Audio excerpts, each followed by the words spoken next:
Quickly running out for the Department of Education to decide on a plan for the new school year. It's also running out for parents who need to figure out how they're going to work around schooling in the age of COVID. We've been talking about this for the past couple of weeks, right? So let's continue this conversation. Joining us right now is a parent advocate from the Bronx, Angela Torres, who says she has a lot of questions and concerns like so many moms do about the upcoming school year. So good morning to you. How you doing? Good morning. I'm doing well. Thank you so much. So, Angela, let's get into it. Your daughter about to start middle school in September, right? It should be an exciting time, middle school, but is her school even ready to accept students? What are you hearing? I'm hearing that they're ready in terms of academics, but there are just so many moving pieces still. And so the other complication is that right now we have a limited budget. Since the school budgets were cut, there is less money to be able to do what needs to be done. And kids have already been affected socio-emotionally. And that's another piece. And yet schools are faced with the decision of having to make cuts all around. Yeah. And then we're not sure what's going to happen with the virus. So people are just really scared. And, the schools are trying to prepare the best they can.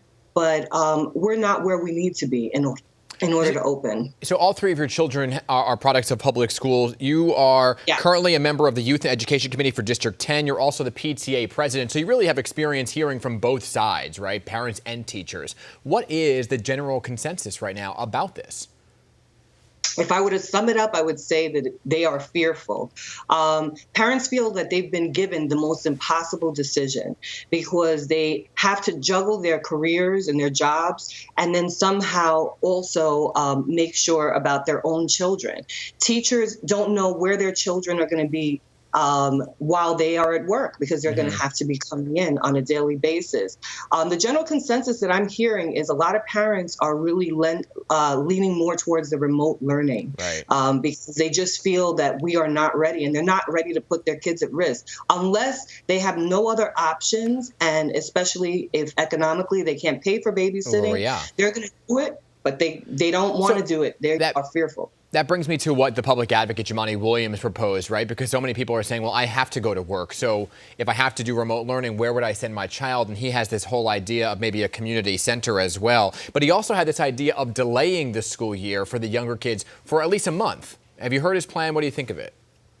I have heard his plan, and I have also heard the plan of the Councilman Traeger, who actually is in charge of the Education Committee. And I really believe in these plans. I think that we should delay it. We cannot allow our kids to be at risk just to rush this process. Our kids are just too precious. And so we should move forward with that plan. I think that's a beginning piece. And I think also we have to watch what the infection rates are, watch what happens in the southern states where they open earlier and see if there's any resurgence. We can't have our kids at risk. That's why it's so tough to make the decision now, right? To decide whether to go back or remote learning when you don't even know. This changes by the day in terms of numbers. The Department of Education says they are working really hard at disinfecting schools. They're providing sanitizers and masks as well. We know this. But what do you know about the inside of the Bronx schools right now? I would say that they're trying the best that they possibly can, but again, there's understaffing of custodial staff. We need to have more PPE, more cleaning supplies. The ventilation systems in a lot of the schools have not been upgraded. And so we are still behind as to where we need to be. And that's why the additional time is so important and essential. And parents are counting on having all these things ready because, again, our kids cannot be put at risk. Right. So what is your advice, lastly, before we go, what is your advice then to parents? I mean, it's really an individual situation, right? Every situation seems to be different in terms of comfort levels. Who knows what a family is going through in terms of pre-existing conditions with themselves or their children, in terms of child care issues as well. So what is your advice?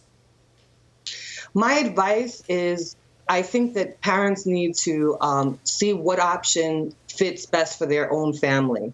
And if they're able to do the remote learning, if there's 100% live instruction, which I think is one of the things on the table, and your child is not going to get any less being at home and you're able to do it, then I would say that that is an option for you.